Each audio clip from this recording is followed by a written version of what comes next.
네, 오늘 금요일장은 금요일장인가 봅니다. 코스피 지수가 상승으로 출발을 했는데 현재는 0.19% 소폭 하락으로 전환하면서 3,186포인트 선 움직임 나타내고 있는데요. 코스닥 지수도 819포인트 선에서 820선에 안착했던 장 초반의 모습을 좀 뒤로 하고 있습니다. 자, 오늘 금요일장에서 그러면 저희는 오히려 어떤 종목들을 담아보면 좋을까 고민을 해보시면 좋을 것 같은데요. 오늘 이분과 함께 할게요. KB증권 프라임클럽 유영화 과장님 나오셨습니다. 과장님 어서 오세요. 안녕하십니까. 네, 오늘 과장님과 함께 잠금 해제 종목들 발굴 이어나가 볼 텐데요. 첫 번째 헤드라인 바로 확인해 보겠습니다.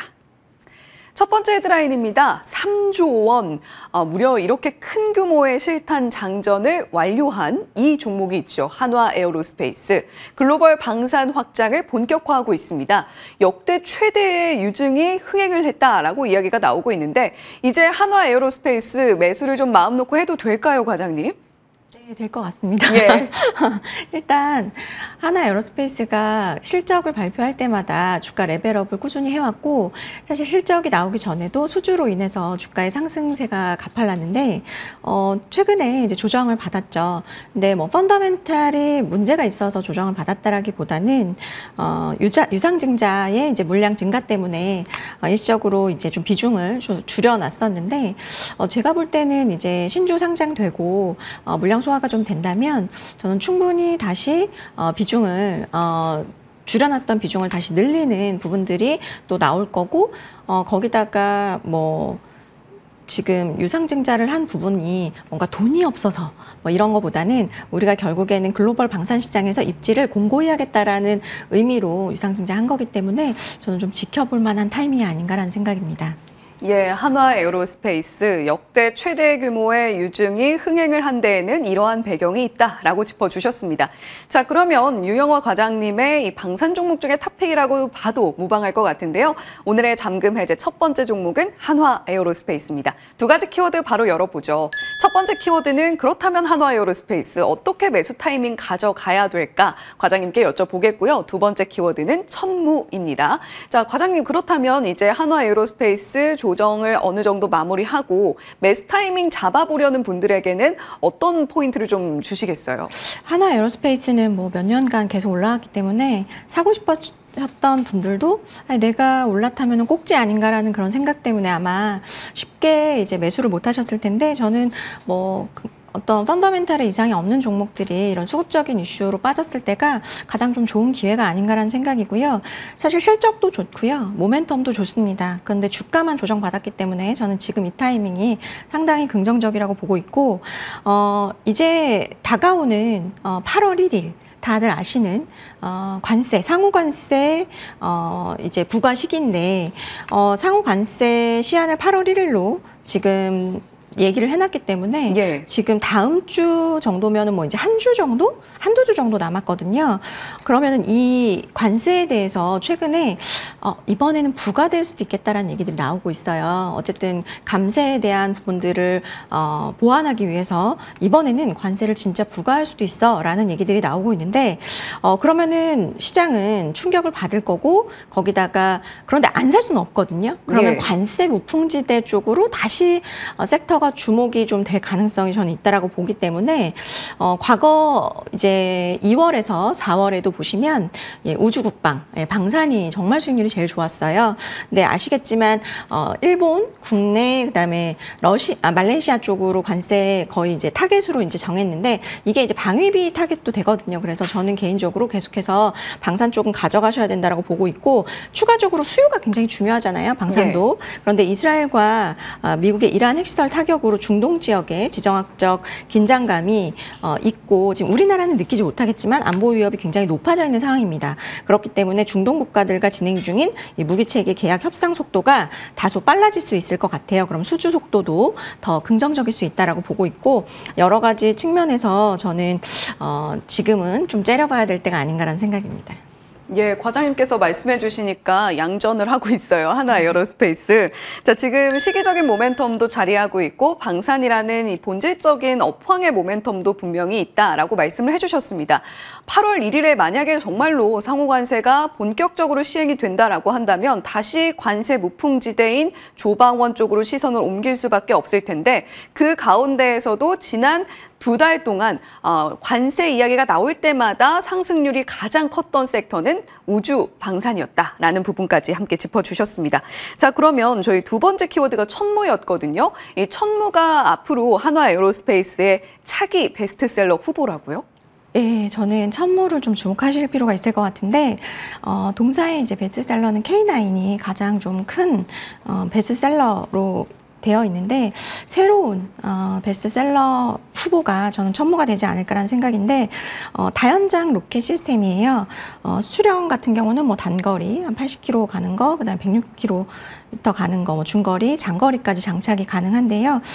지금 현재 뭐 한국 이외에 사우디, UAE, 폴란드 쪽에서 300대 이상 운용 중이고, 노르웨이, 스페인, 이집트 뭐 다수 국가들의 지금 사실 관심도 있는 상황입니다. 일단 그 다연장 로켓 시스템 쪽에서는 미국의 굉장히 유명한 무기가 있어요. 하이마스라는 무기가 있는데, 또 이스라엘의 펄스라는 무기도 있고요. 근데 이 이제 한화 에어로스페이스의 천무까지 해가지고 이 세 가지의 이제 무기들이 좀 치열하게 경쟁을 하는 구도라고 보시면 될 것 같은데, 하이마스 좋죠. 근데 하이마스가 좀 장착하는 미사일이 좀 많이 비쌉니다. 그러니까 결국에는 전쟁이 나면 이 포탄을 쏴야 되는데 미사일이 너무 비싸니까 네, 가성비를 생각을 했을 때는 우리나라의 천무가 주목이 될 수 있다라고 생각을 하고 있고, 사실 미국 같은 경우는 우리나라와 좀 다른 점은 우리나라는 싸게 잘 만들죠. 그리고 빠르게 만들어요. 근데 미국은 지금 그 리드 타임 같은 경우도 한 2년 정도로 깁니다. 그렇기 때문에 지금 당장 내가 뭔가 이제 군사력을 확충해야 되는 상황에서는 한화 에어로스페이스의 천무가 좀 주목이 될 수 있다라고 볼 수 있을 것 같고, 최근에는 계속해서 이 천무에 대해서도 계속 조금씩 이제 이 플랫폼들을 개발을 또 추가적으로 하는 부분들도 있고, 그리고 이제 고객사의 요청에 의해서 좀 요구를 들어서 이 개발되는 부분들도 있기 때문에, 제가 볼 때는 뭐 장거리 정밀 타격이라던가 지능형 탄도 확보 같은 부분들이 더욱 아마 좀 부각이 되면서 중동과 아시아 수요를 좀 흡수할 수 있지 않을까라는 생각입니다. 예. 역시 한국 하면 참 싸고 빠르고 잘 만든다라는 것이 핵심인 것 같습니다. 뭐 미국에서 만드는 것이 기술력 좋죠. 그런데 가성비가 좀 떨어지는 그 시장을 우리가 파고들 수 있다는 강점이 있는 것 같습니다. 자, 앞서서 유영화 과장님께서 한화 에어로스페이스 말씀해 주시자마자 상승으로 전환하고 있다라고 말씀을 드렸는데요. 자, 그렇다면 오늘 가격에도 충분히 매수 가능한지 가격 전략 여쭤볼게요. 네, 저는 이미 뭐 조정을 받았기 때문에 오늘 가격에도 매수가 가능하다라고 보고 있고, 매수 가능 구간은 91만 원 아래에서 매수를 하시면 될 것 같고, 목표가는 일단은 1차적으로는 110만 원 말씀드리고요. 리스크 관리 구간은 72만 8천 원 말씀드리겠습니다.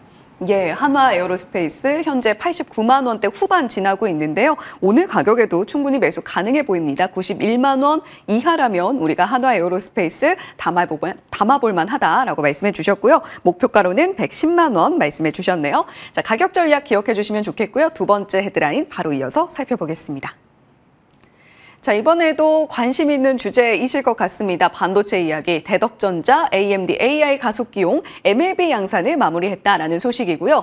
앞으로 이렇게 업황의 호조가 이어지게 된다면 실적도 돌아설 수 있지 않을까라는 기대감 자리하고 있는 것 같아요. 예, 실적은 이제 좀 돌아서는 턴어라운드 국면으로 진입을 하는 것으로 판단이 되고 있고, 거기다가 이제 내년 같은 경우는 실적이 레벨업이 될 수 있을 것 같습니다.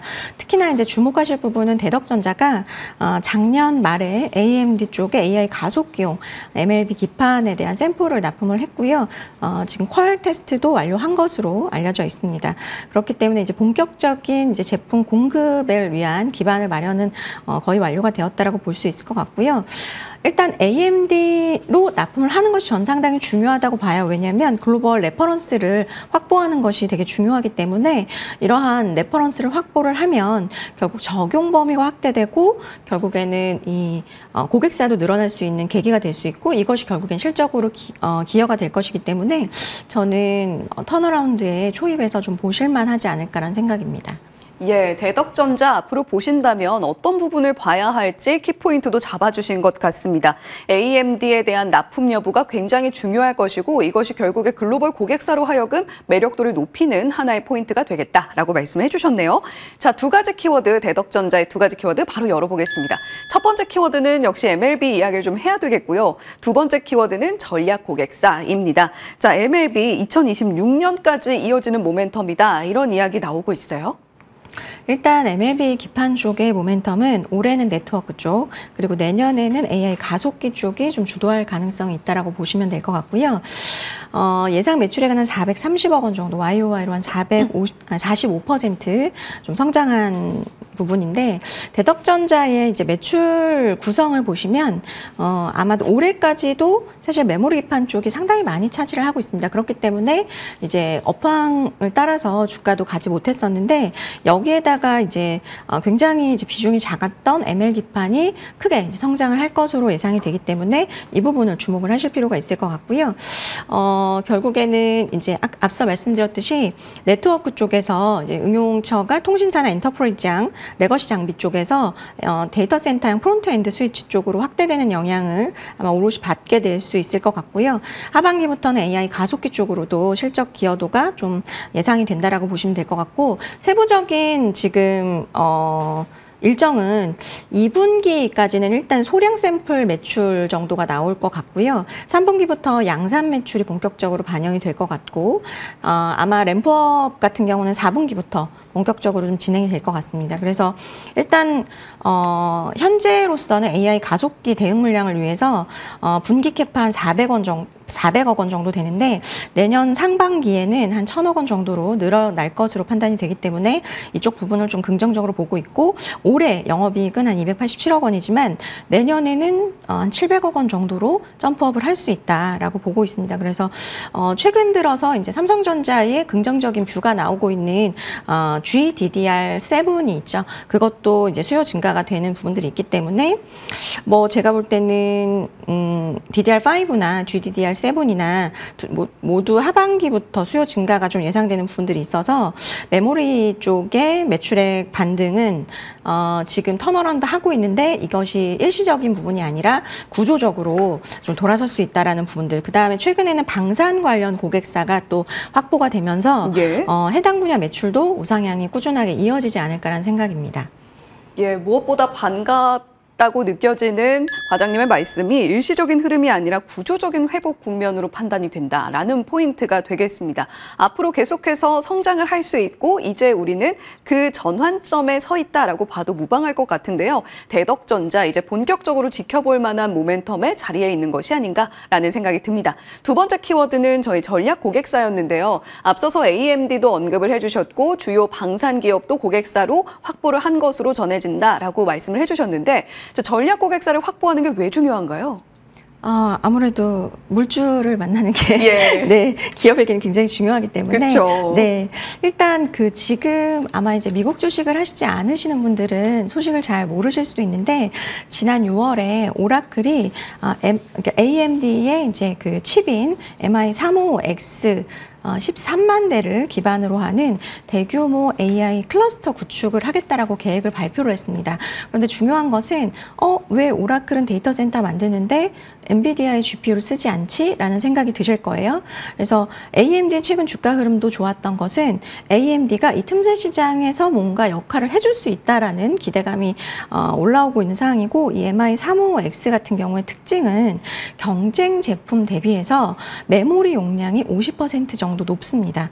대부분의 사용 환경에서는 당연히 엔비디아의 GPU가 성능은 우위죠. 그런데 이제 메모리 사용량이 큰 특정 환경, 이것을 요구하는 고객사 같은 경우는 이제 AMD의 MI355X 칩이 유용하다고 보는 거고, 이 칩이 지금 이제 사용이 돼서 오라클이 이제 캐펙스 투자를 하는 데 있어서 지금 CAGR 기준으로 북미 하이퍼스케일러 중에서 가장 공격적인 투자 기조를 보이고 있어요. 그래서 오라클이 올해 아마 상승한 게 한 80에서 90% 정도 상승을 했을 거예요. 예. 이런 부분들에 그러니까 결국에는 가성비 좋은 칩으로 내가 AI 데이터 센터를 만들겠다라고 했는데 시장은 그에 대한 반응을 해주고 있는 거라고 보시면 될 것 같고요.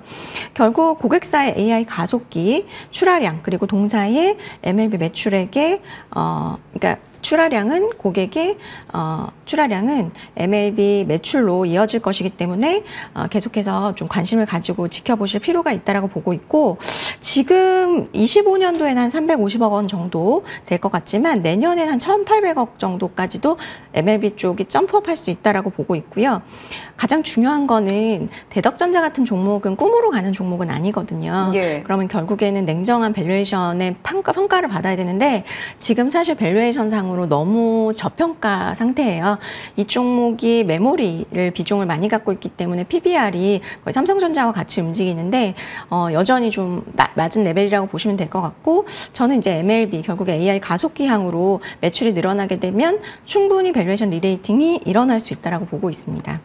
예, 시장이 좀 빠르게 움직임을 보여주다 보니까 상대적으로 조금 느린 성장세처럼 보이기도 하지만 대덕전자 최근에 월봉을 봐도 주봉을 봐도 꾸준히 주가 상승을 만들어 오고 있는 추세를 가지고 가고 있습니다. 대덕전자 그럼에도 불구하고 상당히 저평가되어 있다라는 밸류에이션 체크까지 해주셨고요. 자, 그러면 저희 가격 전략 어떻게 가져가 볼까요? 네, 일단 매수가는 2만 원 이하에서 보시면 될 것 같고, 목표가는 24,000원, 손절가는 16,000원 제시해드리도록 하겠습니다.